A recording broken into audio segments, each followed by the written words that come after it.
નમસ્કાર દર્શક મિત્રો, હું છું પરમાર અનિશા. તમે જોઈ રહ્યા છો લોક સામના ન્યૂઝ. તો જોઈએ આજના સમાચાર ધોરાજીથી અમારા રિપોર્ટર જયંત પંડ્યા સાથે.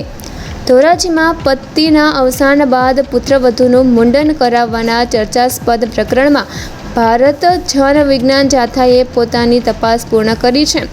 જાથાના તારણ મુજબ પતિના આત્માને શાંતિ મળે તેવી અંધશ્રદ્ધા અને સાસુની જીદના કારણે પુત્રવધૂ સોનલનું મુંડન કરાવવામાં આવ્યું હતું.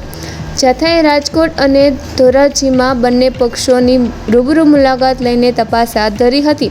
તપાસમાં મુખ્ય જવાબદારી સાસુ જયાબેનની હોવાનું સામે આવ્યું છે, જ્યારે સસરા ભાદાભાઈ માત્ર મૂકપ્રેષક રહ્યા હોવાનું અને નણંદની સીધી સંડોવણી ન હોવાનું પણ તારણમાં જણાવાયું છે.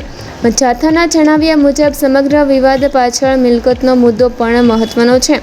પુત્રવધૂને હક્ક હિસ્સો આપવાનો ઇનકાર અને પુત્રને પોતાની પાસે રાખવાની માંગણીને કારણે સમાધાનના પ્રયાસો પણ નિષ્ફળ રહ્યા છે.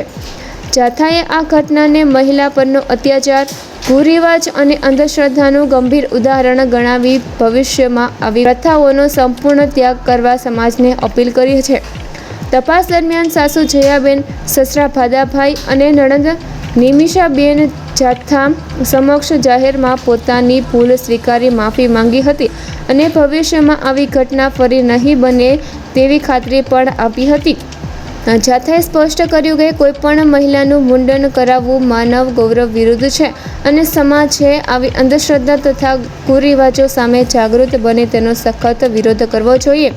તો ફરી મળીશું એક નવા સમાચાર સાથે. ત્યાં સુધી જોતા રહો લોક સામના ન્યૂઝ.